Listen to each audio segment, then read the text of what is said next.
Tighten up, leaders. Welcome to the Nuts and Bolts of Leadership, the show that drills into the foundations of what leadership is all about. I'm your producer and co-host, Hali Gibson. And I'm your host, Billy Duren. Join us as we sit down with leaders from across the country to mine for nuggets of wisdom. All right, everyone, welcome into the meeting room. Today we're going to be talking about leadership because this is the Nuts and Bolts of Leadership podcast.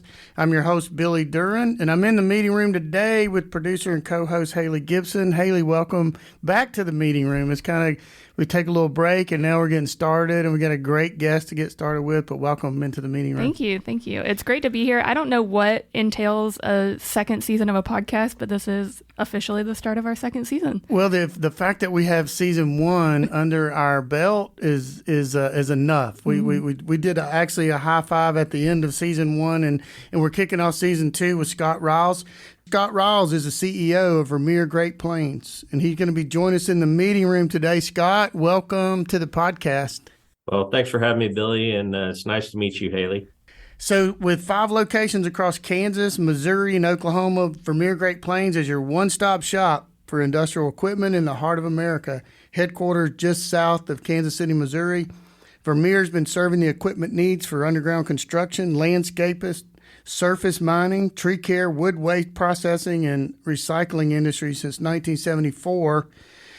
Scott, what is surface mining? I'm just so I don't want to go past that till I find out what that is. Yeah, so we actually build a large piece of equipment that I would tell you guys it would be more like a rototiller for a garden, but it's a gigantic rototiller that's actually digging in rock. I was actually had an opportunity to go to Scott's facility, and I'm just walking around. You know, I'm like a kid on his yard because he's got all this cool equipment, and I was trying to figure out how to get some of it home. Actually looked on his website before we got started. They got some really cool video on their website talking about their company. I love their organization, and spending time with Scott was an honor. He has an awesome organization, and we're going to talk about his engagement here just a little bit. Scott, getting to know you over the past couple of years, we've got some similarities in our story. And when we talk about leadership, and there are many people who have been on our podcast that stepped into leadership roles, but then there are others that grew into leadership roles. And I want you, before we get started with all the questions, to tell a little bit about your story and how you got started at Vermeer Great Plains, particularly the pilot story. So ultimately, I'm probably the odd duck out here. I actually started here when I was 12 years old. It was at my summer in between school. My dad worked in the parts department, and my guess is he probably didn't trust me at home. It's probably going to be too ornery and get in trouble, so he brought me to work, and I started working. And so I literally started sweeping the floors and washing equipment. I did that for several years until I graduated high school. I went to Wichita State.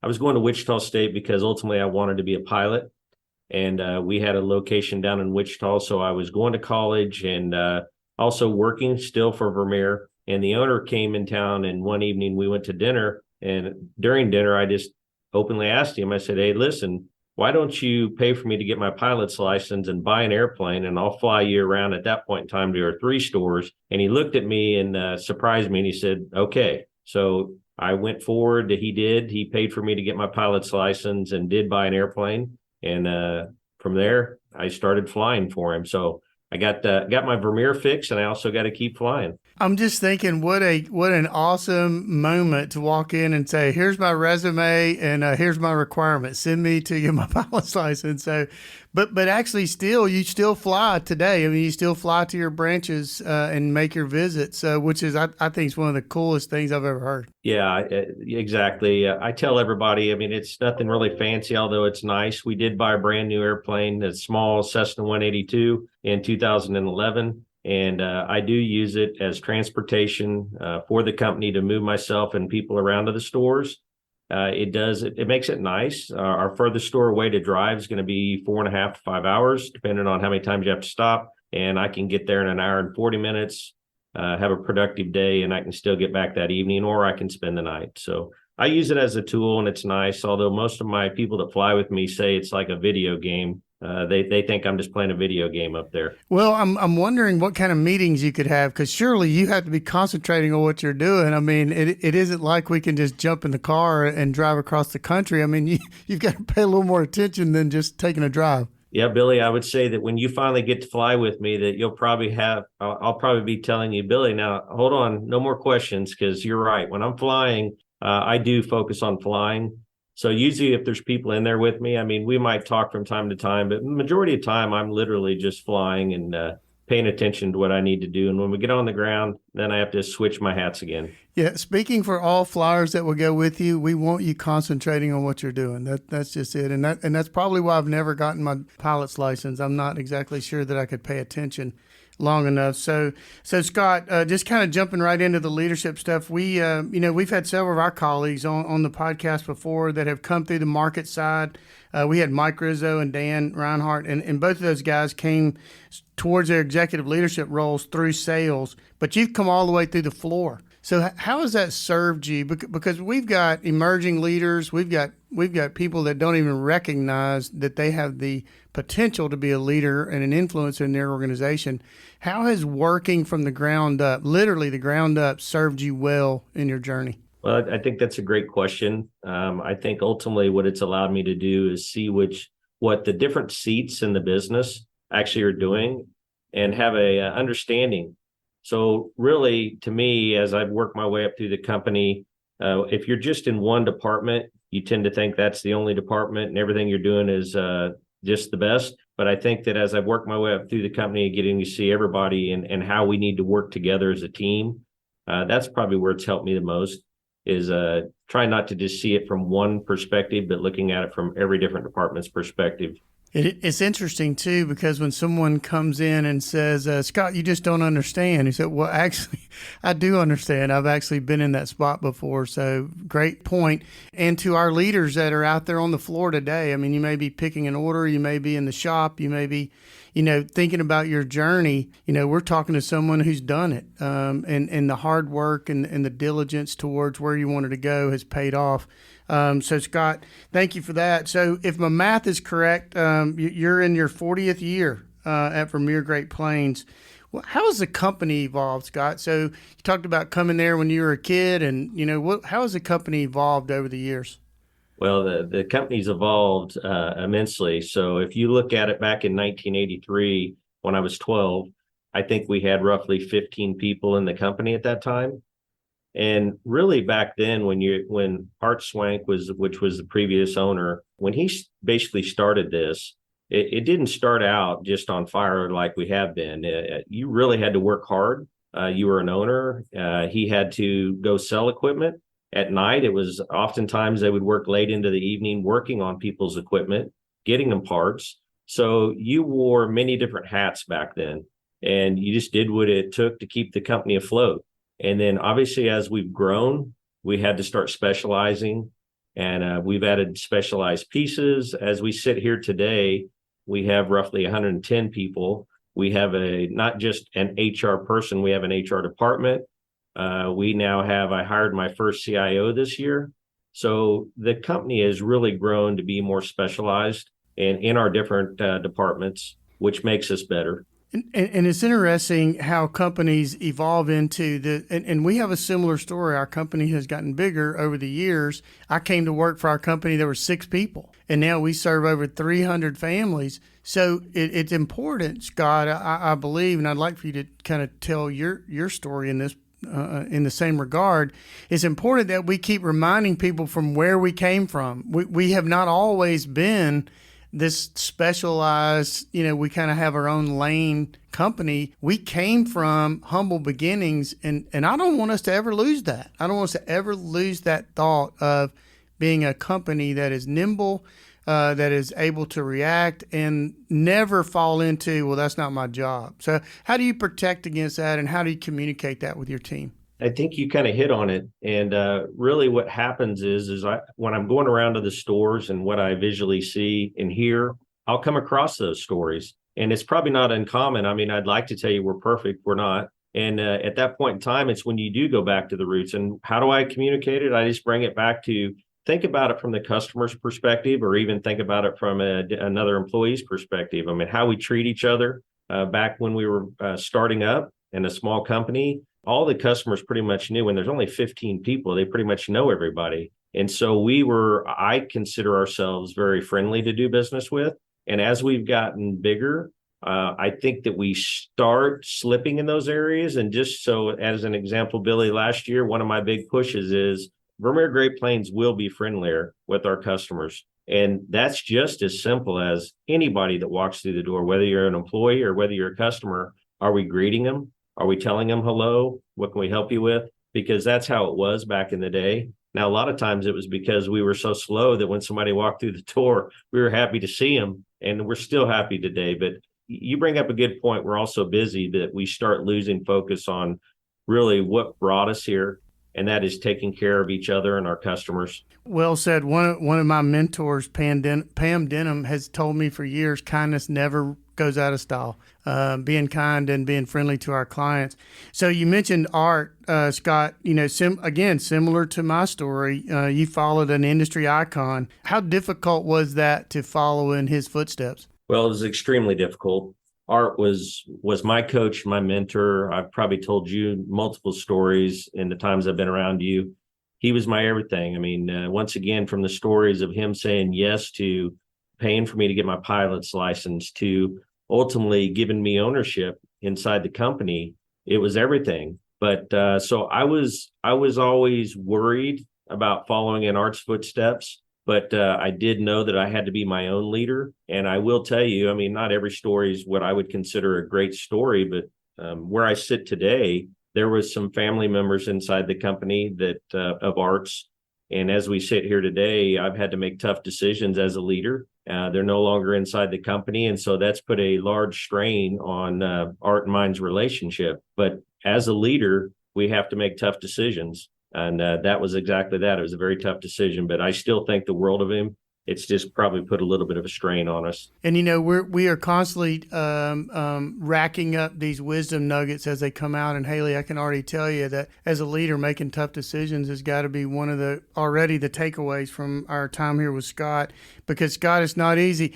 There's a lot of joy and a lot of enjoyment in being the big seat, but there are times when those tough decisions are not those ones that keep you up at night. There are some of those things that you just wrestle almost in your soul with some of those tough decisions, but it is for the team, and we make those decisions for the greater good of the team. And I appreciate you, because that's one of the things I've learned from you, how to be how to lean into those tough decisions, and I appreciate you in that regard and how you do that. So, Scott, to shift gears just a little bit, since this is the nuts and bolts of leadership, and we like to talk about what leadership looks like. So, not so much conceptually, we want to drill into exactly what it looks like. So, when you're evaluating your leadership team or your leaders, what are you looking for in a leader, and then how do you communicate that to folks that are coming through the company? So, you're talking to I hope somebody not named Joe there, but hey, Joe, we're looking for leaders in this company, and here's what we're looking for. How do you communicate that, and then tell us what it is you're looking for in leaders? So I'm going to list a couple of our values here that I'm looking for in our leaders, as well as our people, our emerging leaders. And that would be our empathy, it'd be trust, it would be engaged. And all too often, I mean, I've heard, the word empathy, and people think of that word as soft. And to me, I boil it down to, I want our leaders, Billy, to care about the employees. And that also would be, is I want them to be a coach and a mentor. Being a leader in our company shouldn't be that we get to just boss people around, because that's not what I'm about at all. I'm about trying to coach and mentor our leaders. And when it comes to our emerging leaders, it's just that. I want to find out from the emerging leaders when they're wanting to move up in the company. I want to know what for.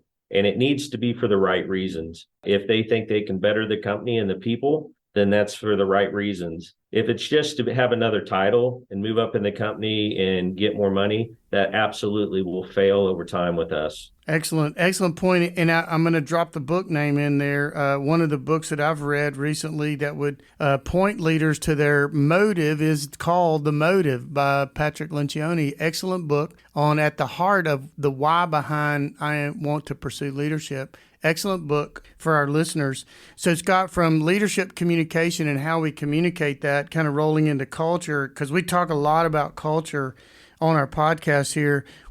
How would you describe the culture? It's kind of hard sometimes to describe it, but how would you describe the culture at Vermeer Great Plains? And then how do you see your responsibility in protecting and enhancing that culture? So this question I probably struggle with a little bit. And here's what I would like to say. I would basically start saying that Vermeer Great Plains culture today is what I would say is a changing culture, which doesn't really define our culture, but we're right in the midst of changing. But what I ultimately want to think that our culture is total teamwork. And what do I mean by total teamwork? And Billy, you're probably in a similar situation. We have the 5 stores spread out, so we're not all under one roof.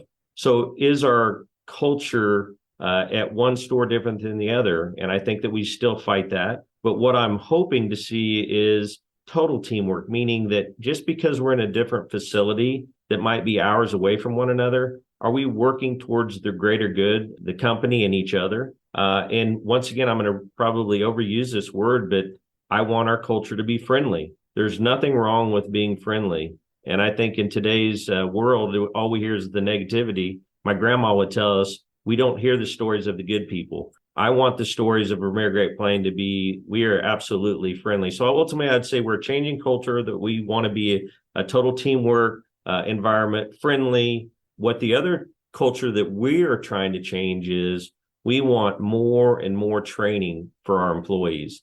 And I will tell you, it's going to be a 50-50 split. There's 50% of the people that love it, and there's 50% of the people that are challenged by it. But that is going to be our culture. That is what I've put my foot down on, is we are going to train our people more. And I think it's our responsibility. And then your last question is, where's my responsibility? It's at the very top. My responsibility should be to drive culture, period, bar none. That is the great answer for all leaders. Culture can never be enhanced or cultivated from the bottom up. It has got to be initiated, protected, and grown from the top down. And from the leadership, the CEO, we spoke about this, and it actually comes up often. We speak about this a lot. You cannot expect someone else to be your culture champion. If the CEO's not on board, it's destined to fail. So Scott, I appreciate you saying that and telling us how you're leaning into it. I love the friendly approach. I'll tell you, we've told this to our people that we have sales counters at some of our stores. Everybody leaves Threaded Fasteners with a story. It's either a good one or a bad one. So what are our clients leave? What story are they leaving with today? Because they're going to tell somebody that's a great company to go down there and pick up your stuff, or I wouldn't bother even darkening their door. Everybody leaves our organization by phone or by foot or by vehicle. Everybody leaves with a story. So Scott, we're going to take a break real quick. We were with Scott Ryals. He's the CEO of Vermeer Great Plains in Kansas City, Missouri, and we'll be right back. Threaded Fasteners is a 100% employee-owned company whose mission is to create value in and for the people we serve. So, if you're interested in learning more about how we develop a people-centric culture, or if you're interested in a customized fastener solution, send us an email at culture@threadedfasteners.com. That's culture@threadedfasteners.com. All right, everyone, welcome back into the meeting room. We have a great guest with us today, Scott Ryals, the CEO of Vermeer Great Plains.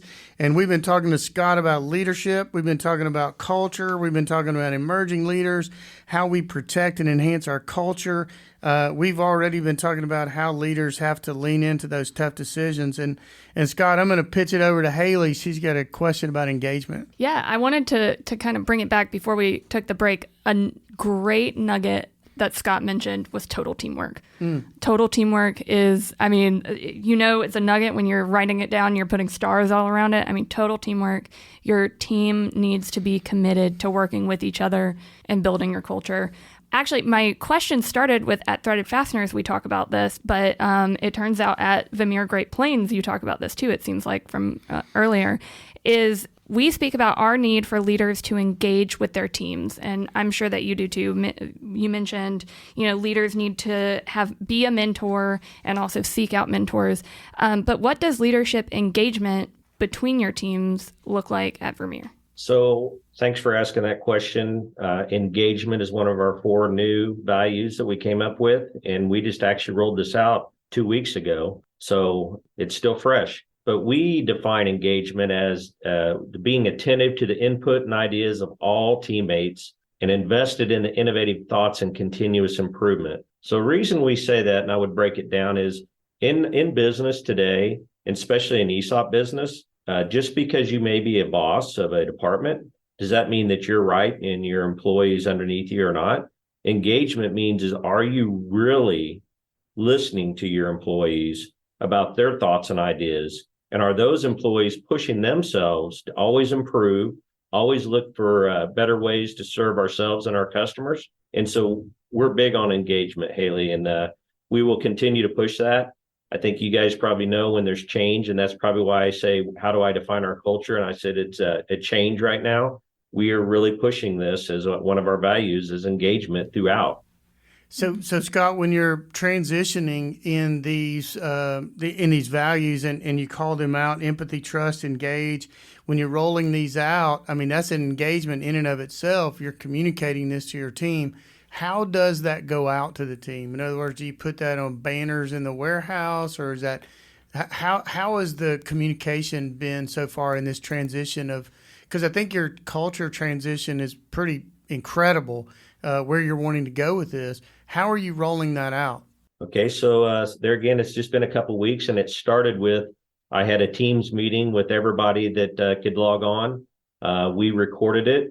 I basically walked through our roadmap to success, which talked about our mission, vision, our values, and our 3-year strategy. The following week is when I went personally to every store to hand out participant statements. When we handed out participant statements, we also gave them their own roadmap to success, following up with it. And then from there, yes, we have posters and on the wall that we will be putting up. And then from there, what I'm seeing is as we go throughout and we talk with one another, I've been challenging people within the first 3 weeks. What does the L stand for? It's leadership. What does the E stand for? It's engagement. What does the T stand for? It's trust. What does the S stand for? It's safety. And the real answer is there's people that don't know them yet, but I have to have grace, and I have to realize that it's not you say it once and they just automatically know it. It's continual feedback, talk about it, and we're going to continue to push it. That change isn't going to happen overnight like we would like. So Scott, just a word of encouragement. So we did this exercise. Calvin Davison is our culture coach. Actually, he actually is he's involved in our training in our organization, but he spends as much time talking about who we are as what we do. So he travels to our different locations, and I tasked Calvin with this little exercise. I said, Calvin, I want you to go down to the bank and get 20 or $45 bills and walk up to people in the warehouse and say, tell me our mission statement. If they could say it, he'd give them a $5 bill.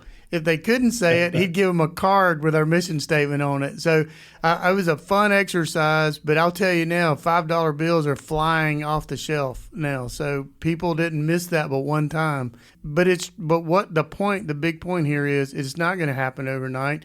It does happen over time, and people begin to hear it, and the more they hear it, that when you think that you've said it enough times, say it one more time.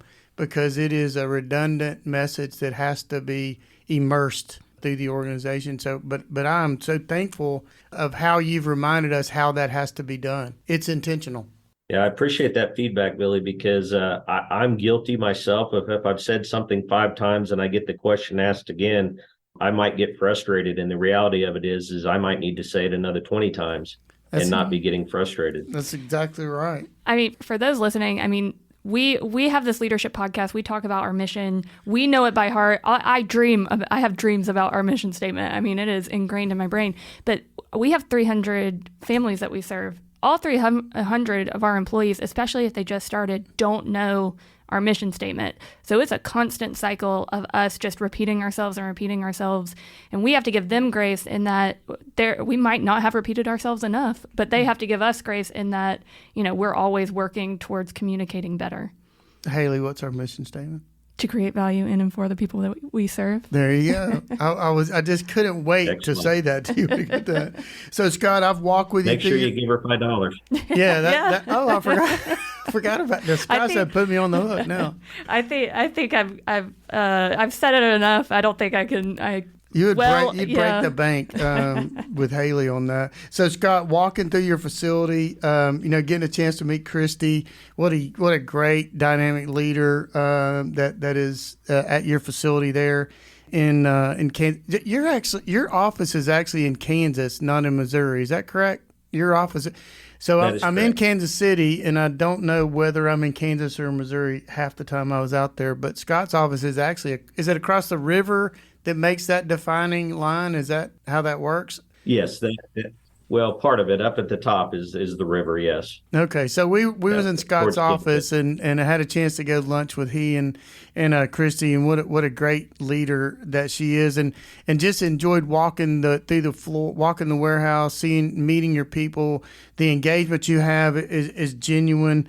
And that we've kind of touched on this, how important it is not just from the CEO's position, sending emails or putting up banners, but it's really important for the CEO to be out there actually face-to-face communicating. Not only this is a transition that we're going through for culture, but communicating why we're doing that, why we are talking about the culture change and the culture shift. So I appreciate that about you, Scott, and how you engage with your team. John Maxwell said in a quote, Scott, that leadership is influence, nothing more, nothing less. Tell me about who you are as a leader, your leadership style, and then someone who influenced you in your leadership journey. So if you want to talk about a leadership style, and if you went off of the north, south, east, and west, my natural style is I'm a west, which means I'm a teacher. My second strength would be a south, which I'm a nurturer. The east is my third, which would be a visionary. And the least favorite one of mine, which is north, is power. So I think the people that know me, power means nothing to me.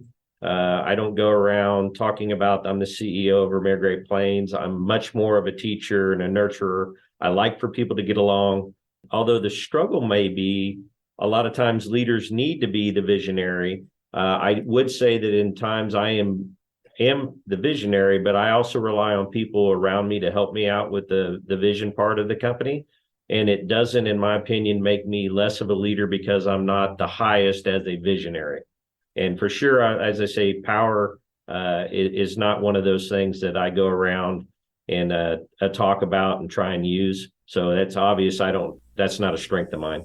So Scott, in that, who are some people in your journey that influenced you? Do you believe it may have influenced? We talked about art, but there may be other people that sort of influence your leadership style, or you watch them. Because we've actually had people come on the podcast and said some of the leaders in their life, they determined I'm not going to be like that. So they were more determined not to go in that direction. So they went this way. So tell me about an influencer in your life on your leadership journey. Actually, I would like to say my father, but once again, I'm going to be real. My father worked here at the company for a long time, and when I became his boss, it became a struggle for him and I. My father has since passed, but I would tell you, growing up, my grandfather, which was my dad's dad, was a huge influence on me. I felt that there was a lot of times when I was young, he was being hard on me, but he was just trying to teach me the lessons of life. And I would tell you that the further I went within Vermeer Great Plains, it was oftentimes if I was around my grandfather, he loved to brag on me with the people that he was around, which made me uncomfortable. But I think he was really saying that he was proud of how far I went with my life. And so he was a huge influence. And And I'm going to actually say this to you guys that my group of you guys, Billy, that I went through my class, the PIN class last year, have been a huge influence. And I know that might sound a little off, but we got to spend 2 different times together. So it's 2 weeks getting to learn from you guys. And we've stayed in touch. We can still call each other and talk to each other about issues. It's been extremely important for me in my world. Well, I would agree. I couldn't agree more about the group that we have become very close with in our PIN class. I appreciate you honoring your grandfather with those words, though, because I have a similar story. My dad was a huge influence in my life, and I love my dad, and my dad was a great hard worker and made an impact on my life. But my grandfather stepped in a lot of areas of my life. Matter of fact, my grandfather's one who introduced me to the company that I work for today. So I appreciate you honoring your grandfather there. Scott, what makes Vermeer Great Plains a great place to work? What makes it a great place to work? And then what are your opportunities right in front of you? What do you see as your greatest opportunities just around the corner? Well, so I would say what makes us probably a great place to work, and I hope this doesn't come across as too corny, is literally we're selling products that help build a better world. And that's what we put in our mission. And it's true. The majority of all the products that Vermeer makes and we sell are literally out there to help build a better world. So people that come to work here, I think they take pride in that.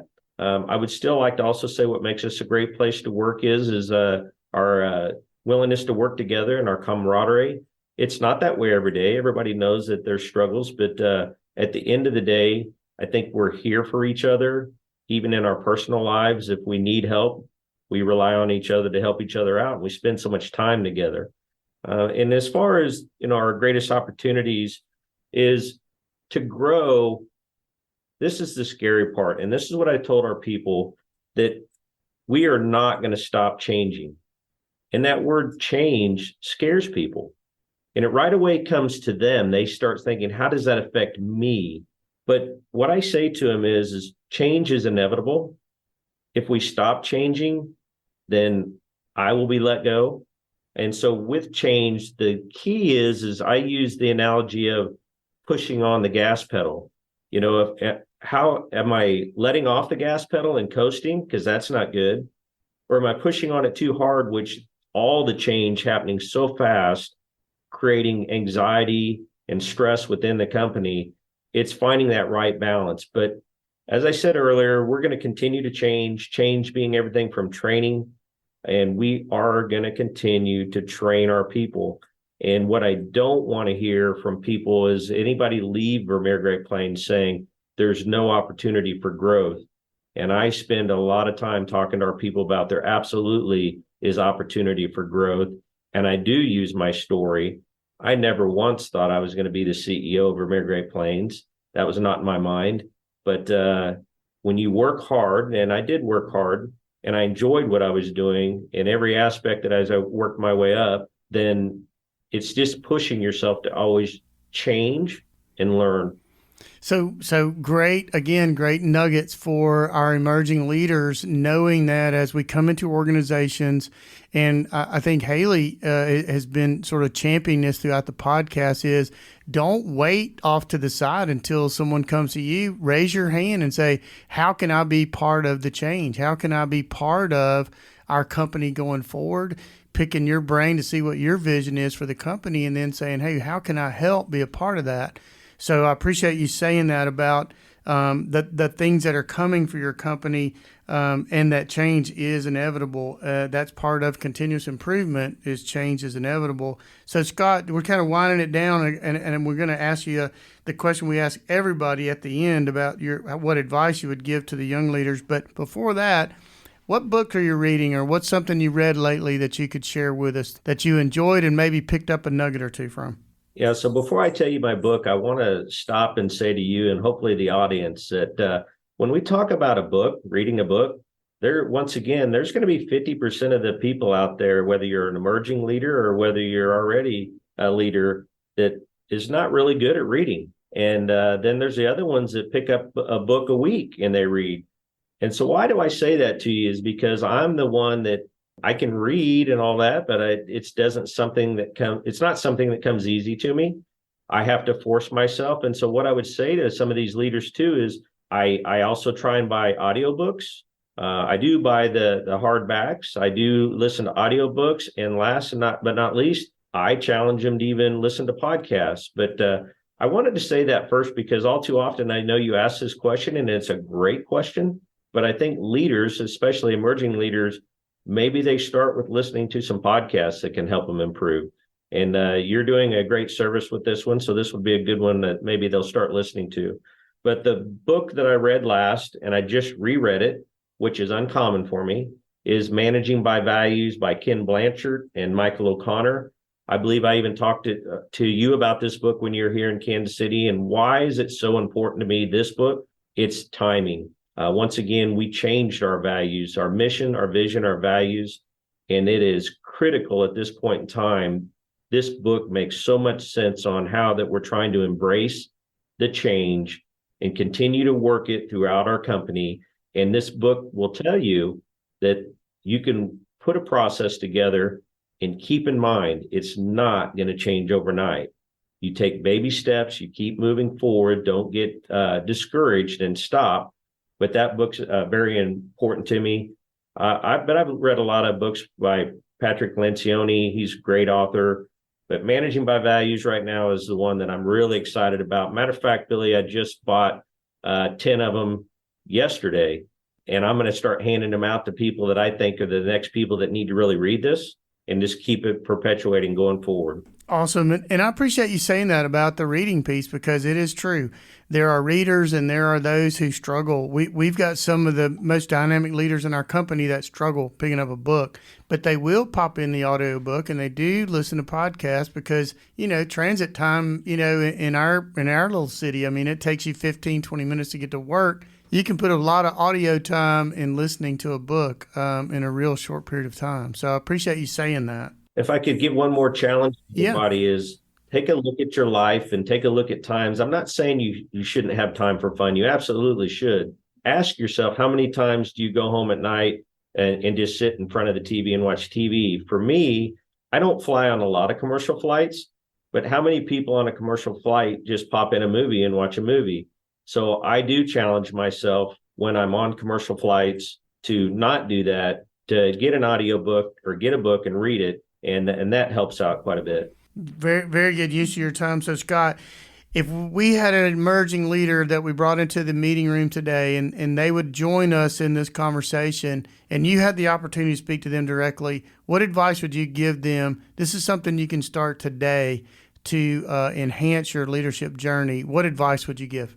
I'm going to probably overuse the word again, but empathy. I want to see that they have empathy for other people. And that means even in your position that you're at today, do you care about helping your fellow employees out? And do you have a mindset of that's not my job? Because as an ESOP, we're all in this together. It's all of our businesses. So I want to see from emerging leaders that they care about people. So I'm going to say again, they have to have empathy.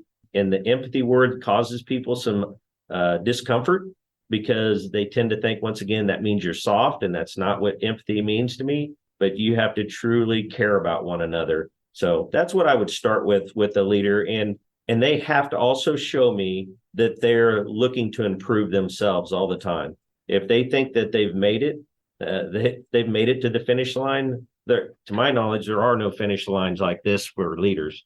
You're going to constantly be pushing yourself. So if you stop, then you've stopped growing. Yep, and we would say to that leader that says they've arrived, that's evidence that you haven't. So that's well said. That's right. So Scott, we just want to thank you for joining us in the meeting room today on the Nuts and Bolts of Leadership podcast. I have spent time with you. I was really looking forward. I told my wife this morning that we're going to be with Scott on the podcast today. I was really looking forward to being here, introducing our audience to a genuine leader. Scott, I would say for our story, if Scott Ryals and Billy Duren can do it, anybody could do it. From the floor to the seat of influence that you have now, appreciate your leadership style. I appreciate your being a genuine leader, and empathy comes across in your life. So I appreciate that, not only talking about it, but doing it. So thank you for spending some time with us on the podcast today. Well, thank you. And I would say, this is the first ever podcast I've done. So I'm proud that I've done my first podcast with you, Billy, and Haley. Well, Scott, we will catch up with you soon, and we will be right back. Haley now has some closing thoughts. So this is the Nuts and Bolts of Leadership podcast. We'll be right back. All right, that was a great episode with Scott Ryals. Scott's a genuine leader, and a lot of takeaways from me, Haley. The total teamwork thing. I mean, that was incredible. I actually loved the way Scott went north, south, east, and west, and kind of pointed out where his strengths were. From a 1, 2, 3, 4, he identified I'm a teacher, and the power thing being less. And I could have told you power would have been less. And Scott he's very pragmatic in the way his approach is to leadership, and I love that about him. So, Haley, what were your takeaways today? Well, you can tell that Scott's very intentional. He spends a lot of time thinking, like with the north, south, east, west thing, with their values, with their mission. He spends a lot of what we call heads up time in thinking about where he wants his team to be. But that total teamwork, I mentioned it in the episode with him.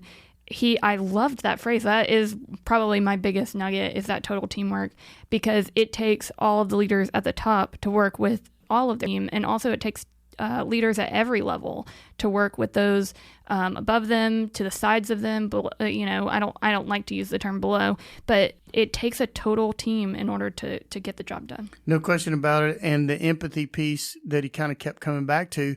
Empathy is not soft. Empathy is something that we care, that genuinely shows that we care about people. So if we're going to be a friendly organization, as he is seeking out to be, empathy, we have to lead with empathy, meaning I see what you're going through and how can I help you with that? His organization actually, talking about on their video, it's helping you become equipped to do more. And I thought about that, Scott. Scott is that one who is helping his team. He's equipping his leaders to do more. And I'm so glad that he was with us. So we'll be looking forward to our next podcast, and we'll see you soon. But until then, tighten up. Thank you for joining the Nuts and Bolts of Leadership podcast, brought to you by the employee owners of Threaded Fasteners. If you enjoyed our conversation, please subscribe to, rate, and review the Nuts and Bolts of Leadership wherever you listen to your favorite podcasts. Do you have a leadership story to tell or a question to ask? Email us at podcast@threadedfasteners.com. That's podcast@threadedfasteners.com. This show is made possible by our family at Threaded Fasteners, Inc. Our mission is to create value in and for the people we serve. Interested in learning more about TFI and how we create value in our team, in our communities, and in our customers? Visit threadedfasteners.com. Thank you again for listening. I'm your co-host and producer, Haley Gibson. And I'm your host, Billy Duren. This show is edited and produced by Johnny Glenn and our friends at Deep Fried Studios.